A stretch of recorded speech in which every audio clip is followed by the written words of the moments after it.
Hi class. So this is the last part of chapter 3 that we'll talk about.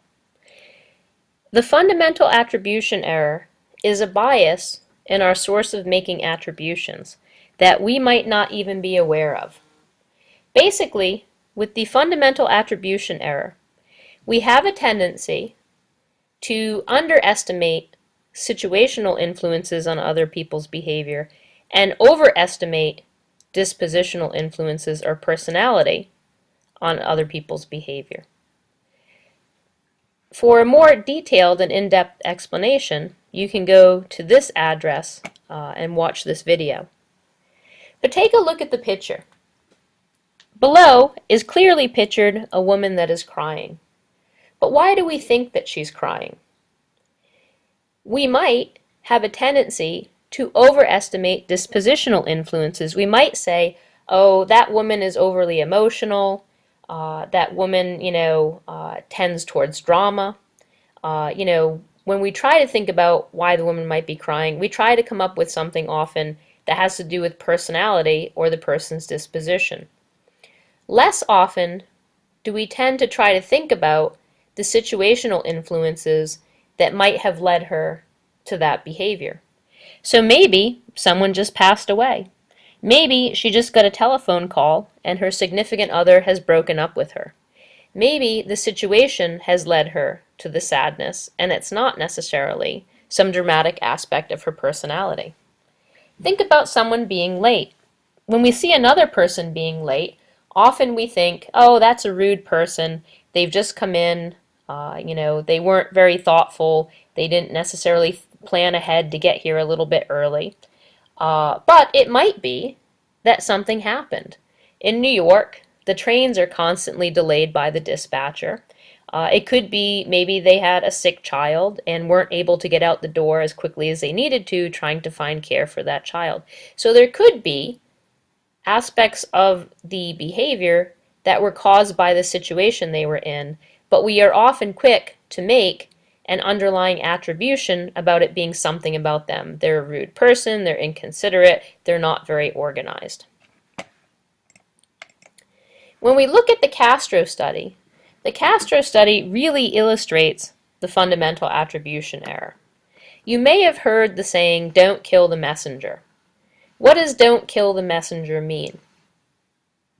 Often it means don't blame the person who has brought you the bad news, because often when a person comes to bring you bad news, even if it is not of their doing or their ability to prevent, we often blame them for the bad news. We say that person who's brought the bad news really likes giving us the bad news or has something to do with that bad news or must be somehow to blame.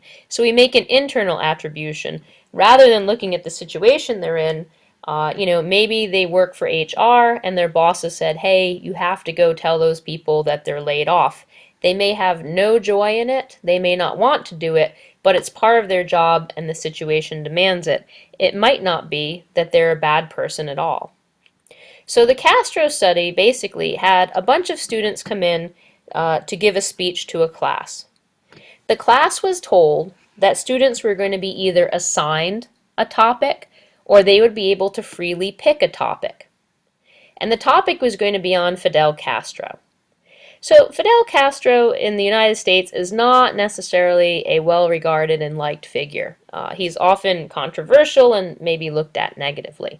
So you would assume that when people give a pro-Castro speech, if they've picked it, they must really like something about Castro, and their underlying attitudes must be positive. If someone's going to give an anti-Castro speech, one would assume if they've picked it that they really don't like Castro and they have a lot of issues with him and his dictatorship. So the students are told that, students are coming in, they're giving a speech. Some students have been able to pick a pro or anti-Castro stance, and some students have been assigned it. So one group was forced into giving the speech. Now, the students performed the speech in front of the class, and the class rated the students' attitudes and attributes regarding how they really felt about Castro. If you look at the results, when people give an anti-Castro speech, Whether they're assigned or whether they chose it, they kind of rate them the same because there's a general assumption that there's negativity towards Castro in the United States anyway. However, when you look at the pro-Castro speech, which is a controversial position, when students are assigned, the class sort of rated them in terms of their true underlying Castro love of Castro, at about this much. When people chose, they rated the amount of love for Castro this much. But if you'll note, even though here, correctly, when you choose, they assume that you like Castro a lot and that you're very favorable towards him, when you look at the assigned ratings, they are not the same as the anti-Castro speech. That means that people are not necessarily considering that these students are forced into a position, but they assume that if you're giving such a lovely Castro speech, it must not be to obtain a good grade, but it must be because of your internal disposition. You have some secret love of Castro that is lurking beneath. So even though they knew the students were assigned, they still did not rate them the same as those assigned to the anti-condition. They assumed that the disposition was there and they ignored the environmental cues that may have forced the students into that position. This is the fundamental attribution error at work.